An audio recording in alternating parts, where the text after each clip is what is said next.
जानते हैं इस वक्त अमेरिका पर कितना कर्ज है? 40 ट्रिलियन डॉलर का।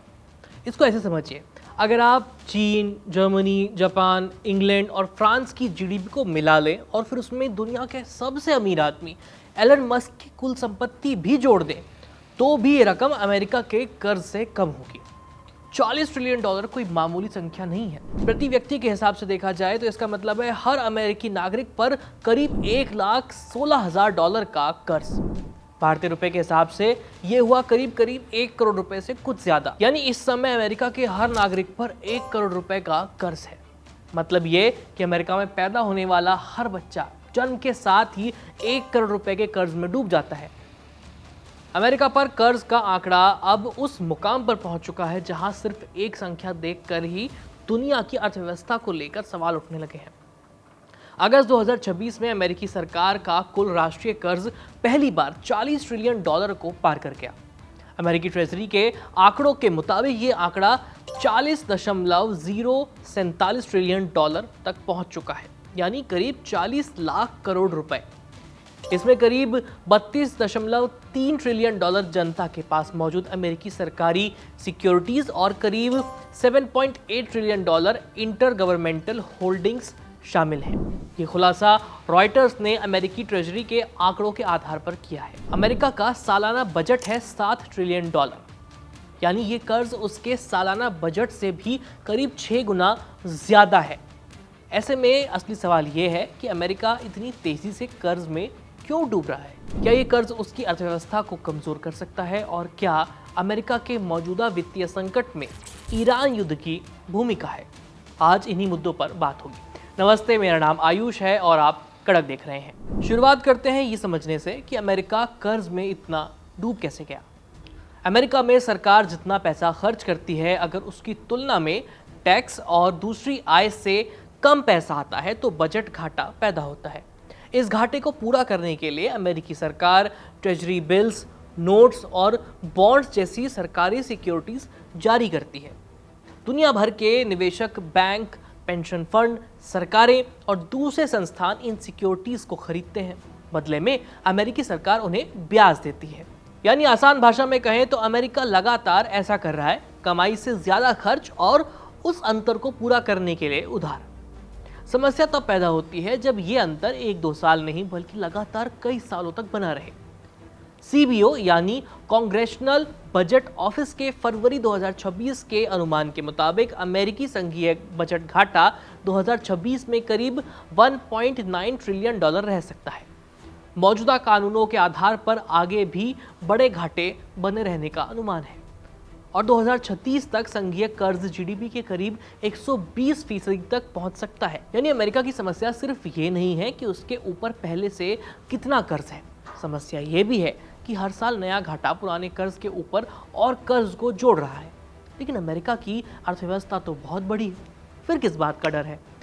यहाँ एक ज़रूरी फ़र्क समझना होगा। किसी देश का कर्ज बड़ा होना अपने आप में ये साबित नहीं करता कि वो देश दिवालिया होने वाला है। असली सवाल है कि उस कर्ज की तुलना में देश की अर्थव्यवस्था कितनी बड़ी है और सरकार उस कर्ज की सर्विसिंग कितनी आसानी से कर पाती है। मिसाल के तौर पर 2 लोगों को आप लीजिए। एक व्यक्ति पर 10 लाख रुपए का कर्ज है और उसकी सालाना आय 10 लाख रुपए है। दूसरे व्यक्ति पर 20 लाख रुपए का कर्ज है, लेकिन उसकी सालाना आय 50 लाख रुपए है। सिर्फ कर्ज की रकम देखें तो दूसरे व्यक्ति पर ज्यादा कर्ज है, लेकिन उसकी भुगतान क्षमता भी ज्यादा है। यही बात देशों पर भी लागू होती है। अमेरिका की अर्थव्यवस्था दुनिया की सबसे बड़ी अर्थव्यवस्था है और डॉलर अभी भी वैश्विक वित्तीय व्यवस्था की केंद्रीय मुद्रा है, यानी हर लेन देन डॉलर में होता है। इसलिए 40 ट्रिलियन डॉलर का कर्ज सीधे सीधे अमेरिका के दिवालिया होने का संकेत नहीं है। लेकिन कर्ज और अर्थव्यवस्था के बीच अनुपात लगातार बिगड़ना जरूर चिंता की बात है। सीबीओ के मुताबिक 2026 में अमेरिकी संघीय कर्ज जो जनता के पास है, जीडीपी के करीब 101% के बराबर रहने का अनुमान है। 2036 तक ये अनुपात 120% तक पहुंच सकता है। आईएमएफ का आकलन भी चेतावनी देने वाला है। अप्रैल 2026 के फिस्कल मॉनिटर के मुताबिक अमेरिका का सामान्य सरकारी घाटा जीडीपी के करीब 7 से 8% के स्तर पर है और मौजूदा नीतियों के तहत इसका ग्रॉस डेट 2021 तक जीडीपी के करीब 142% तक पहुंच सकता है। और अमेरिका को असली खतरा कर्ज से नहीं, ब्याज से है। मान लीजिए आपने बैंक से 10 लाख रुपए उधार लिए। जब तक ब्याज कम है, ईएमआई संभालना आसान हो सकता है, लेकिन अगर ब्याज की जो रेट है वो बढ़ा दी जाए, वो भी तेजी से, और आपको पुराने कर्ज को नई और महंगी दरों पर दोबारा लेना पड़े, ऐसे में आपकी कमाई का ज्यादा हिस्सा तो सिर्फ ब्याज चुकाने में लग जाएगा।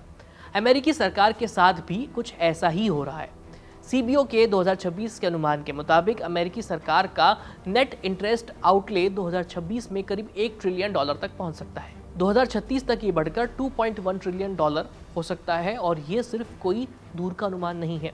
रॉयटर्स ने अगस्त 2026 में रिपोर्ट किया है कि अमेरिकी ट्रेजरी बाजार में लंबी अवधि के बॉन्ड्स को यील्ड पर दबाव पर बढ़ा रहा है। निवेशक ज़्यादा लंबे समय के लिए अमेरिकी सरकार को पैसा देने के बदले ज़्यादा रिटर्न मांग रहे हैं। इसका मतलब ये है कि अमेरिका के लिए नई बोरोइंग महंगी हो सकती है, और जब तक नई बोरोइंग महंगी होती है तो पुराने कर्ज की रिफाइनेंस करने की जो लागत है वो भी धीरे धीरे बढ़ सकती है। तो फिर अमेरिका खर्च कहाँ कर रहा है? ऐसे में आपके मन में सवाल उठ रहा होगा कि अमेरिका ये सारा पैसा कहाँ खर्च कर रहा है। अमेरिकी बजट को देखें तो तस्वीर और साफ होती है। सोशल सिक्योरिटी, मेडिकेयर और मेडिकल एड, इन जैसे बड़े सोशल प्रोग्राम्स पर सरकार का खर्च लगातार बढ़ रहा है।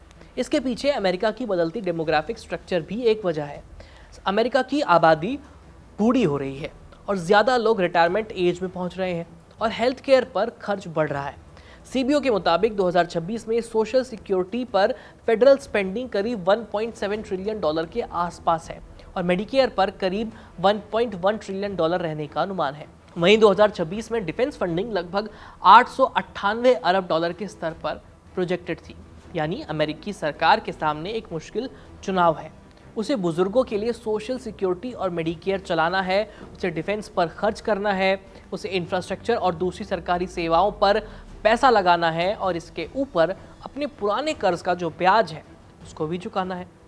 अब खर्च लगातार बढ़ता है और सरकार की आय उसी रफ्तार से नहीं बढ़ रही, तो घाटा होना ही है। तो क्या टैक्स कट्स और ट्रंप की नीतियां इस चीज के लिए जिम्मेदार है? यहाँ भी जवाब किसी एक राष्ट्रपति के खाते में डालना सही नहीं होगा। अमेरिका का कर्ज कई दशकों से बढ़ रहा है। अलग अलग दौर में रिपब्लिकन और डेमोक्रेटिक दोनों एडमिनिस्ट्रेशंस के दौरान बड़े बड़े घाटे देखने को मिले हैं, लेकिन हाल के सालों में कोविड-19 के दौरान किए गए भारी सरकारी खर्च ने कर्ज में बड़ा उछाल ला दिया। रॉयटर्स के मुताबिक 2017 में जब डोनाल्ड ट्रंप ने पहली बार राष्ट्रपति पद संभाला था, तब अमेरिकी राष्ट्रीय कर्ज करीब $19.95 ट्रिलियन था। अब ये $40 ट्रिलियन पार कर चुका है, यानी एक दशक से कम समय के अंदर ये लगभग 2 गुना हो गया है। इसके बीच कोविड-19 के दौरान ट्रंप और बाइडेन दोनों एडमिनिस्ट्रेशंस के समय बड़े फिस्कल पैकेजेस लाए गए थे। इसके अलावा tax policy, defence spending, health care, social security और स्ट्रक्चरल स्पेंडिंग कमिटमेंट्स भी घाटे को प्रभावित करती हैं। 2025 में पारित रिकंसिलिएशन लॉ का भी सीबीओ के आकलन में बड़ा प्रभाव है। सीबीओ ने अनुमान लगाया है कि उस कानून और उससे जुड़े बदलावों में 2026 से 35 के दौरान प्रोजेक्टेड डेफिसिट्स में लगभग $4.7 ट्रिलियन की बढ़ोतरी हुई है। हालांकि टैरिफ से कुछ घाटा कम होने का अनुमान भी लगाया गया है, इसलिए अमेरिका की डेट क्राइसिस के लिए ट्रंप या बाइडेन को दोष देना ठीक नहीं होगा। ये कई दशकों से जमा होती फिस्कल इम्बैलेंस की कहानी है। तो फिर क्या ईरान युद्ध को इस पूरी कहानी में हम कहाँ रख सकते हैं? फरवरी 2026 में अमेरिका और ईरान के बीच चल रहा युद्ध पहले से तनावपूर्ण हो गया। अमेरिकी फिस्कल पोजीशन पर एक नया दबाव पड़ रहा है। अमेरिका का कर्ज युद्ध शुरू होने से बहुत पहले ही $30 ट्रिलियन पार कर चुका था। यानी ये युद्ध संकट की जड़ नहीं है, लेकिन ये संकट को और गहरा बना रहा है। 21 जुलाई 2026 को अमेरिकी डिफेंस सेक्रेटरी पीट हेग्सेथ ने कांग्रेस में बताया था कि ईरान युद्ध की लागत करीब $37.5 अरब हो चुकी है। रॉयटर्स के मुताबिक ट्रंप एडमिनिस्ट्रेशन ने युद्ध से जुड़े एक्स्ट्रा खर्चे के लिए करीब $90 अरब की फंडिंग भी मांगी थी। इसके अलावा जुलाई में हाउस रिपब्लिकन्स ने करीब $95 अरब का एक फंडिंग पैकेज आगे बढ़ाया था, जिसमें ईरान युद्ध के लिए बड़ी रकम शामिल थी। इसका सीधा मतलब है कि युद्ध लंबा चलता है तो डिफेंस स्पेंडिंग का दबाव और बढ़ सकता है, और ये ऐसे वक्त में हो रहा है जब अमेरिका पहले से ही बढ़ते इंटरेस्ट पेमेंट्स से जूझ रहा है। अभी एक खतरा और भी है, और ये है डेट सीलिंग। अमेरिका में सरकार जितना चाहे उतना कर्ज नहीं ले सकती है। कांग्रेस ने एक स्टैट्यूटरी डेट लिमिट तय कर रखी है। 2025 में इस लिमिट को बढ़ाकर करीब 41.1 ट्रिलियन डॉलर किया गया था। बायपार्टिसन पॉलिसी सेंटर के जून 2026 के अनुमान के मुताबिक अगर कांग्रेस ने फिर कार्रवाई नहीं की तो अमेरिका 2027 में दोबारा डेट लिमिट तक पहुंच सकता है, जो कर्ज की लिमिट है उस तक पहुंच सकता है। वैसे डेट सीलिंग अमेरिका के कर्ज को नियंत्रित करने वाला कोई ब्रेक नहीं है। ये मुख्य रूप से सरकार को पहले से स्वीकृत खर्च और दायित्वों को पूरा करने के लिए बोरोइंग की कानूनी सीमा है। अगर कांग्रेस समय पर कर्ज की लिमिट नहीं बढ़ाती है और ट्रेजरी के पास एक्स्ट्रा ऑर्डिनरी मेजर्स और कैश रिजर्व्स भी खत्म हो जाए तो सरकार अपने सभी फाइनेंशियल ऑब्लिगेशन समय पर पूरा नहीं कर पाएगी। यानी डेट सीलिंग क्राइसिस एक अलग तरह का खतरा है और इसका असर सिर्फ अमेरिका तक सीमित नहीं रह सकता, क्योंकि अमेरिकी ट्रेजरी सिक्योरिटीज दुनिया के फाइनेंशियल सिस्टम में बेहद महत्वपूर्ण है। तो क्या अमेरिका एक डूबती हुई सुपर पावर है? ये अगला सवाल है। अमेरिका दिवालिया नहीं हो रहा है, सबसे पहली बात तो ये है। दूसरा ये कि 40 ट्रिलियन डॉलर का नेशनल डेट अपने आप में दिवालियापन का कोई सबूत नहीं है, लेकिन अमेरिका की फिस्कल ट्रेजेक्टरी निश्चित रूप से चिंता पैदा करती है। एक तरफ लगातार बड़े बजट घाटे हैं, दूसरी तरफ सोशल सिक्योरिटी और मेडिकेयर जैसी मैंडेटरी स्पेंडिंग्स बढ़ रही हैं। इसके अलावा तेजी से बढ़ते ब्याज की किश्त, डिफेंस पर खर्च, दुनिया भर के अंतर्राष्ट्रीय विवादों में अतिरिक्त दबाव बना रहा।